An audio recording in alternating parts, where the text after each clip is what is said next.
Welcome to Daily Office Devotions. I'm Reggie Kidd, and every Monday through Friday, I offer devotional observations on some portion of that day's readings for morning prayer in the Book of Common Prayer. I'm very glad to be with you this Wednesday following the fifth Sunday after Pentecost. This happens to be year 2 of the daily lectionary, and this week we are in Proper 10. Our readings today come from Deuteronomy chapter 3, Romans chapter 11, and Matthew chapter 25. A couple of rich truths to take in from Jesus and Paul today.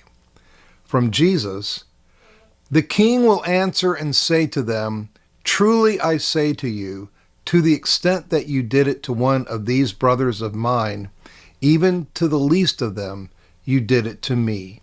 Matthew chapter 25, verse 40. Wow! The king so identifies himself with his subjects that he receives service to even the least of them as though it were service to himself. It blows the mind. What a value that places on each and every person who comes into my path today. I can barely take it in.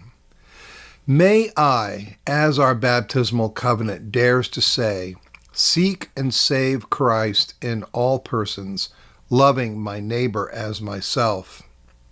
From Paul, the Apostle Paul wants to inculcate a similar sensibility, seeing Christ in the other among the Roman Christians, especially the haughty Gentile Christians he has pointedly been addressing in Romans chapter 11. Now I am speaking to you Gentiles. Do not boast over the Jewish branches. If you do boast, remember that it is not you that support the root, but the root that supports you. Do not become proud, but stand in awe. Romans chapter 11, verses 13, 18, and 20. In today's paragraph, Paul unpacks something he calls a mystery. How God is saving what he calls all Israel. Romans chapter 11, verse 25. It's a thorny matter, but it is tremendously practical. It's a call to a deeper love for Christ in the people he has come to redeem. Paul says that all Israel will be saved. Romans chapter 11, verse 26.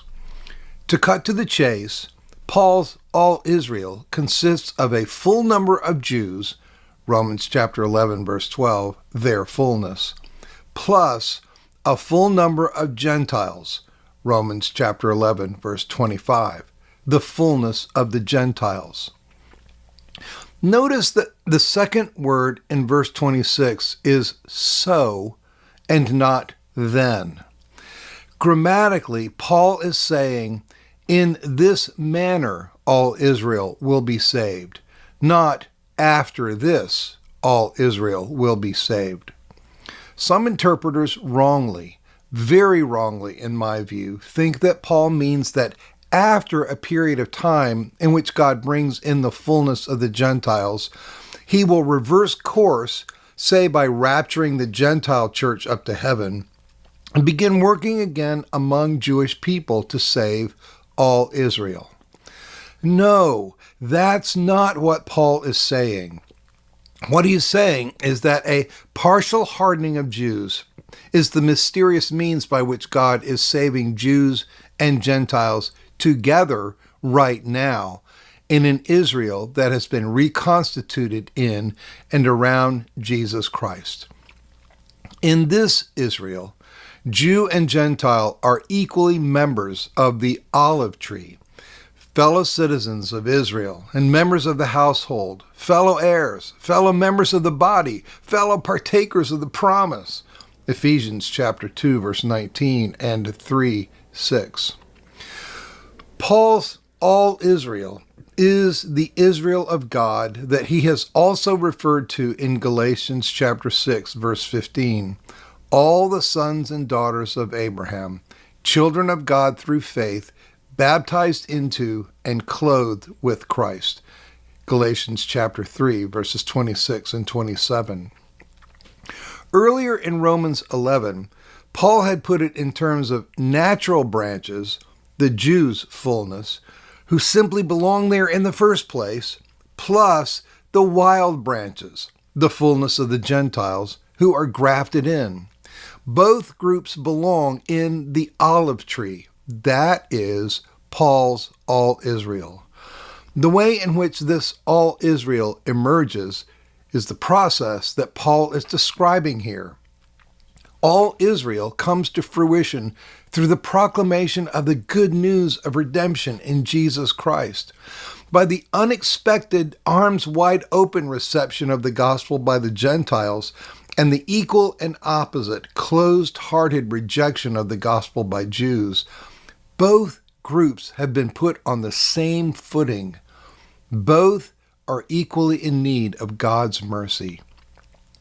As he says in Romans chapter 11, verse 32, "For God has imprisoned all in obedience, so that he may be merciful to all."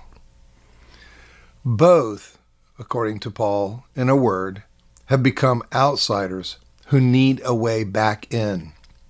The good news is that the way is open. The way is Jesus Christ. Natural branches that have been broken off can be grafted back in simply by the obedience of faith. Romans chapter 11, verse 23. And this is Paul's urgent hope for Jewish non-believers.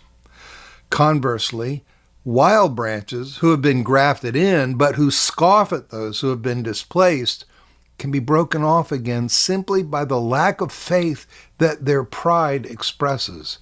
Romans chapter 11, verse 21. This is Paul's desperate warning to anti-Jewish Gentile believers.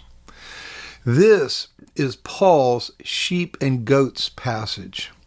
What's not always appreciated by interpreters of Romans chapter 11 is the fact that Paul is less concerned to solve a theological problem, what's God's big plan for Jews, than he is to address the lovelessness of the Gentile Christians in Rome.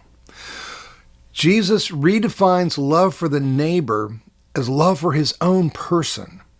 Paul redefines the people of God around Jesus, making the honoring of Jesus all about honoring the fullness of his people, Gentile and Jew alike. I pray you and I live in these rich truths, and that you be blessed this day.